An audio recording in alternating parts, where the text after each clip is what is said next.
The Beholder is one of D&D's earliest official monsters, being first spoken of in Supplement 1, Greyhawk, in 1974. It has remained a staple of every edition of Dungeons & Dragons since. Hello everyone, and welcome to this video which is going to be letting you in on 101 facts about D&D monsters. So grab yourself a drink and some snacks, settle in and relax however you do, and let's get into it. Coming in at number 2, there are currently in excess of 2,000 monsters in existence for D&D 5th edition. 3. The Boulette was originally inspired by a tacky toy that D&D creator Gary Gygax found in a bag of cheap plastic creatures. 4. In Faerunian lore, the gargantuan rockbirds were created by the giant god Anam as a weapon to combat the aerial superiority of the dragons during the Great War between the giants and dragons. 5. There are 7 types of known elemental genies: the water plane based Marid, the earthen Dao, flaming Afriti, air-dwelling genie, Kial, the shadow genies, Koroshi, the elemental spirits of ice and cold, and the Jani, the weakest of the bunch, but made up of the 4 major elements: fire, earth, water, and air. 6. When it consumes a creature, an aboleth adds said creature's knowledge and experiences to its pool of eternal memories. 7. The most killable official D&D creature is the Humble Rat, with an average of 1 hit point and only 10 AC, just beating out the Scorpion, Seahorse, Owl, and Frog, which, while still only having an average of 1 hit point, boast an impressive 11 AC.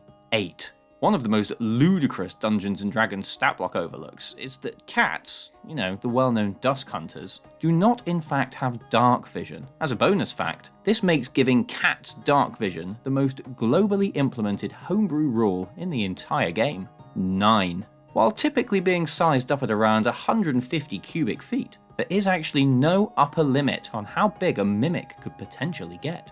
10. 25 AC is the highest unmodified armor class in the game, with the title of most naturally armored monster being shared by the Tarrasque and Tiamat. 11. There are 139 creatures with lair actions in Dungeons & Dragons 5th edition. 49 of these are dragons.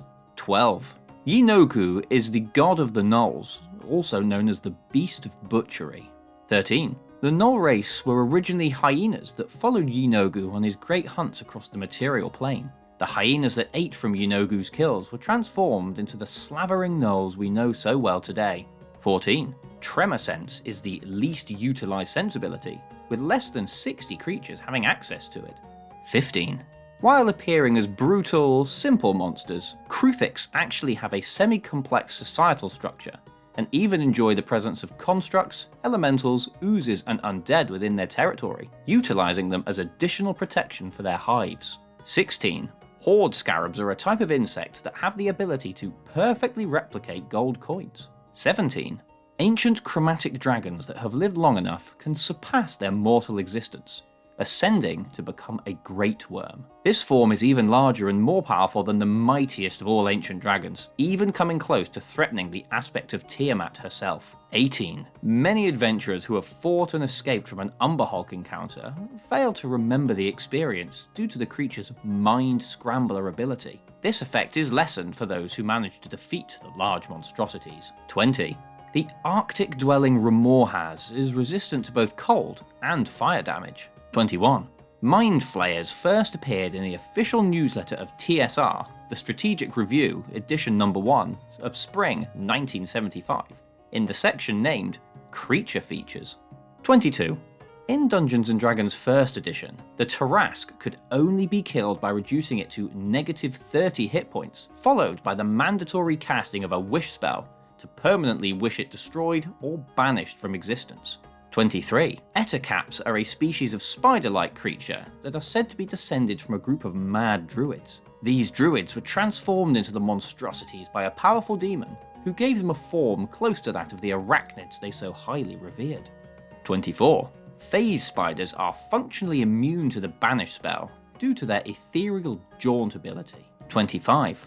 The Web Walker ability allows creatures to ignore movement restrictions when traversing webbing. Who'd have guessed? 26. A Fractine is a bizarre, practically two-dimensional monster. It resembles a mirror and feeds solely upon magic and light. 27. An Eyemonger's gullet has adapted to feature a magic suppressing field, making it extremely difficult to escape from with magic once swallowed. 28. While resembling large, armoured birds, hook horrors are in fact arthropods, being much more closely related to crabs and lobsters than anything else. 29. To continue, hook horrors must shed their exoskeletons in order to grow. These lumps of discarded chitin can be converted by skilled crafters into armour fit for all manner of adventurers. 30. There are 6 major classes of giant present in 5th edition. They are the Cloud Giants, Fire Giants, Frost Giants, Hill Giants, Stone Giants, and Storm Giants. 31. The Leviathans are absolutely gargantuan ocean-dwelling dragons, with the largest members of their species being in excess of 500 feet in length. 32. When a Zaratan withdraws into its shell, it remains tucked away for decades at a time. 33. Death Knights are the reanimated remains of paladins or other holy warriors who fail to atone for their broken vows in life. They are forced to walk again in order to redeem themselves or suffer the consequences and fall into the path of shadow and undeathly torment. 34. Krakens and Storm Giants each consider one another their hated enemies. 35. There are 12 unique stat blocks for a variety of rats in 5th edition Dungeons & Dragons. 36. Were-rat colonies function like a thieves' guild might, with a hierarchical structure and high regard for both vital information and gold. 37.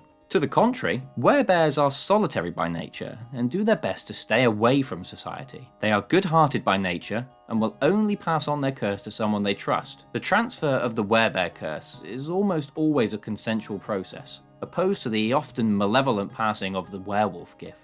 38. The regeneration ability of trolls is so strong that they can reattach lost limbs to themselves. This can lead to some trolls having extra limbs, as any limbs lost will also attempt to regrow by themselves, whether another limb has been grafted on or not. Some trolls take this a step further, grafting the body parts of other creatures onto themselves, most notably from dragons. 39. The lowest creature AC in Dungeons & Dragons 5th edition is appropriately 5, with this being shared between a small number of plant, ooze, and construct monsters. 40. The Nightwalker originated from the Beckme Mystara setting, and acted as servants of the entropic immortals who commanded them to hunt down members of high-level adventuring parties who were on the road to becoming immortals themselves. 41. The Froghemoth has both lightning susceptibility and lightning resistance, meaning that it is both weak against and strong against the element. 42. Hags can innately disguise themselves as women, young or old, but cannot take on the guise of a man. 43. A Neothelid comes into existence when a Mind Flayer colony collapses. When this happens, the Elithid tadpoles present in their lair find themselves no longer under the control of an Elderbrain's influence. They are also no longer being fed. The tadpoles fight amongst each other, killing and consuming their brethren until only one remains. This tadpole emerges from the slaughter victorious as a Neothelid. 44. Other than actual giants, there are 61 official stat blocks for creatures that are giant, such as the giant badger or giant rat. 45. The toad-like Slardy are born from the pure chaos of Limbo, and are some of the only creatures able to tap into this chaotic energy, manipulating it to shape the landscape around them while they are within their home plane. 46. Gelatinous cubes are used by dungeon keepers as a cleanup crew. These oozes will slide around the many corridors, dissolving any organic matter as they go. This leaves behind only valuable and magical treasure, which servants of a dungeon keeper can go in and retrieve. This treasure can then, in turn, be used as bait to lure in other adventurers and treasure hunters, keeping the dungeon cycle in motion. A video on dungeon ecology coming soon. 47. The Banshee is one of the most dangerous monsters in the entire game, with one failed constitution saving throw causing a creature to instantly drop to 0 hit points, regardless of how many they had remaining. 48. Each individual head of a chimera has its own unique attack. 49. While averaging around 20 feet in height, the Goristro demon actually has no known size limit, and there have been stories of 200-foot plus specimens lurking deep within the depths of the 9 hells. 50. The dragon god Bahamut often wanders around the material plane in his human guise, in which form he is known as the Grand Master of Flowers. You will find him surrounded by 7 canaries, which are in fact all disguised ancient gold dragons. 51. The title Grand Master of Flowers is from AD&D, Advanced Dungeons & Dragons, and was the title given to monks who attained the highest possible level at that time. 52. Aboleths are the most ancient of all monsters in Dungeons & Dragons canon, having existed since time immemorial. 53. Those beings unfortunate enough to be consumed by Jublex, the demon lord of slime and ooze, are completely and utterly obliterated. Soul, mind, body, and all. 54. Quaggoths have an ancient history with surface-dwelling elves, having lost battle after battle against their now sworn enemies. The Quaggoth species only survived by retreating into the Underdark. Quaggoths often band together with Drow, as their mutual hatred of the surface dwellers makes for an easy alliance. 55. The bizarre Yoklol serve as Lolth's handmaidens, often acting as guides and advisors to the goddess's priestesses. 56. Artuks are a race of aggressive plant creatures and are morally opposed to the beholders that destroyed their home planet. 57. The Artuk language consists of a series of clicks, snaps, pops and rustling sounds, and it has no true written form. 58. The terrible Neogi mark themselves and those they capture with magical dyes, transformational magics, and various other methods of body modification to showcase rank, ownership, and allegiances. 59. The gargantuan megapede carries its eggs on its back until they hatch, at which point the hatchlings are sent off on their own paths. 60. Displacer beasts and blink dogs are both mortal enemies, with the creatures having ties to the Feywild's Unseelie and Seelie courts respectively. They hold such animosity for each other that even when they have all their other senses muffled, they can still detect the presence of one another when within 150 feet. 61. There are a few very real world-based creatures featured in the original Monster Manual, with Irish deer and Portuguese man-of-war being a pair that even reference our own Earth's geographical regions. These have not appeared in any version since, but it's fun to think about the possibilities that the existence of these creatures residing in Faerun raises. 62. Dungeons & Dragons salamanders do, in fact, look absolutely nothing like their amphibious namesakes. 63. There are 2 types of the elemental Zorn listed in 5th edition, very creatively named Zorn and Big Zorn. 64. Aarakocra remain the most restricted playable race in Dungeons & Dragons, with many DMs ruling their early game flight abilities far too powerful and frustrating to balance low-level encounters around. If a player is dead set on playing them, there are ways to get around this, such as giving the player a broken wing to start off with and having the healing process come alongside leveling up. 65. A Scaver's single eye glows while it's awake and is dull while it sleeps. 66. The Neothelid, a gigantic illithid aberration, deals 6d6 damage to a creature that it swallows due to its potent acidic stomach. 67. Mercanes are a species entirely dedicated to the art of mercantilism. They take great care in conducting fair trade with anyone who requires their services, with the exception of those who have cheated, wronged, or harmed another Mercane. They also have a unique ability that allows them to telepathically communicate with any other Mercane they know, regardless of distance or plane. 68. A Strigoi is a mutated sturge, granted heightened intelligence and capability. They can come into being in a variety of ways, including through transmutation magics or by draining well-fed vampires of blood. 69. We made it to the funny number, and since we're here, those stories tell of them as separate creatures. Any succubus can become an incubus, and vice versa, if they do so desire. Most of these seductive fiends do have a preference one way or the other, although some chop and change at will. 70. An Almirage is to the rabbit what a unicorn is to the horse, and can be found fairly commonly throughout the Feywild. 71. Angry Sorrowsworn only exist because of violence, and are a manifestation of this energy brought to life within the roiling depths of the Shadowfell. 72. Fear subsists by consuming the strong emotions of others, preferring to devour the nightmares of creatures as they slumber. This creature can also use its strong psychic powers to induce these nightmares, keeping itself fed and keeping you terrified. 73. Shambling mounds have a defense mechanism that allows them to very accurately mimic their own death. Their leaves begin to rot quickly as the creature appears to rapidly decompose. This is in fact not the case. as the mound is actually creating a protective ball for its root stem. The creature can then hunker down while everyone thinks it's dying, and allow itself to regenerate and regrow, preparing for round 2.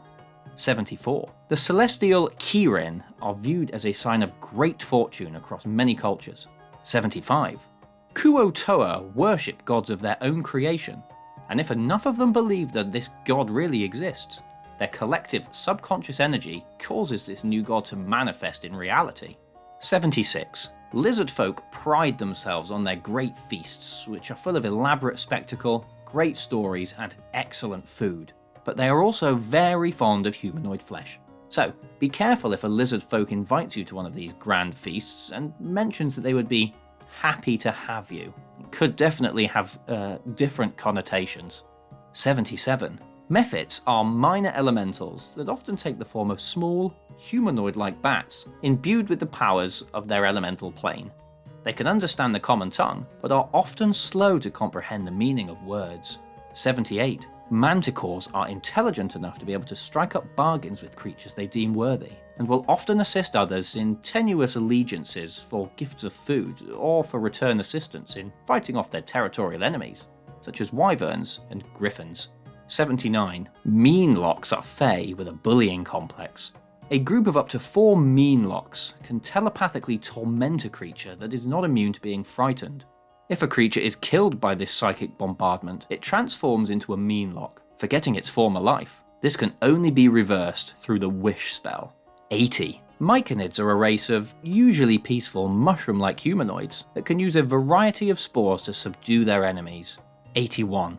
An Orthon is an infernal bounty hunter, a devil often enlisted by Archdukes of the Nine Hells to track down high-profile targets. 82. A conversation between Zaratan can last for decades at a time. 83. The main prey for the noble griffins are in fact horses. 84. Horned devils are incredibly lazy, and will only do anything above minimal effort in the service of those more powerful than themselves. Even this is only done out of fear for repercussion. 85. The imp is a staple of the Nine Hells, and these creatures are often used as spies due to their natural ability to be able to transform into tiny creatures such as rats, bats, and spiders. 86. Krakens were originally created as weapons of the gods, utilized during periods of divine conflict. When these god wars came to an end, the Krakens shook off the shackles of servitude, vowing never again to be bound. 87. The petrifying gaze of the basilisk can turn unlucky creatures to stone. Sometimes adventurers can spot incredibly realistic stone statues of wildlife littering an area. This is a clear sign that a basilisk nest is nearby. 88. In Draconic society, there are many different naming conventions. One of the most common methods is for a dragon's parents to name it prior to hatching. The dragon will use this name until it achieves a feat or finds a name that it thinks suits itself better. The red dragon Azagora, for example, choosing her name with the translation being the Red Death. You can imagine what she had going on. 89. Grell are incredibly odd creatures, sporting a bird's beak, jellyfish-like tentacles, and a gigantic exposed brain. These guys have skin that is incredibly sensitive to vibration, and as a result, have excellent hearing. 90. Modron's societal structure is extremely strict, and is based on law and order above all else. These strange creatures appear to be constructed from cogs and clockwork elements, and will only communicate with other Modron that are directly above, below, or level with their hierarchical position. 91. While being lawful good in nature, Flumphs tend to pass on dark secrets they hear while traversing the Underdark to unsuspecting, light-hearted adventurers. The more good-natured the adventurer, the better. 92. The rarest type of dragon is the Platinum Dragon, with there only being 3 known to exist, one of these being the dragon god, Bahamut. In extraordinarily rare circumstances, a Dragonborn can develop platinum traits. These traits usually lead to them being revered and having an extreme affinity for magic. 93. Bugbears are the strongest and largest of the goblinoids, and will often act as security for a clan's chieftain. 94. The Jackalwere is somewhat the reverse of a traditional were creature, having previously been ordinary jackals, cursed by Grazd to take on their new form. Jackalwares cannot pass on this curse by themselves. 95. Guard drakes are essentially large draconic hounds, and while originally created with dark intent by cultists of Tiamat, a guard drake will imprint on the first creature that feeds it once hatched, meaning that raiders can steal the beasts away from their Tiamat-loving creators to provide them an entirely different way of life. 96. Zuktmoy is the demonic queen of fungi, and is also known as the Lady of Rot and Decay. Cultists often follow her unwittingly, having accidentally inhaled spores while passing through an area controlled by her or her underlings. 97. Yetis are far more aggressive towards creatures with warm blood than cold. 98. A lich can feed off the souls of demons if they do not wish to kill mortals. 99.